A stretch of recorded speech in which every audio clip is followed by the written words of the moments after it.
ça qui est intéressant dans ce film, c'est qu'il remet au goût du jour la nation française, de toute sa splendeur. Ce qu'elle apporte, la médecine. La médecine qui n'est pas coloniale, la médecine qui fait réparer les gens. Et c'est pour ça que Fanon ne choisit pas. Il choisit aussi bien de réparer le soldat Roland que les Moudjahidines. Il combat l'indifférence et l'injustice. Mais l'être humain, elle n'a pas de couleur pour lui. L'être humain, c'est sa force, c'est son amour. Il apporte de l'amour au peuple, aux deux peuples.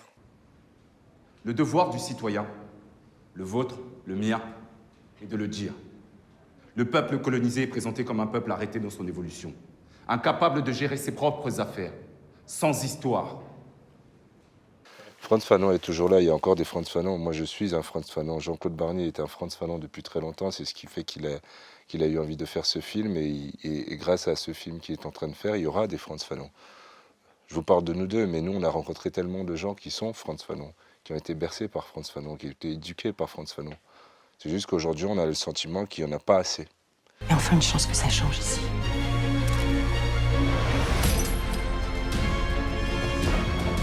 Arrêtez avec vos théories, vous confondez la médecine avec la révolution.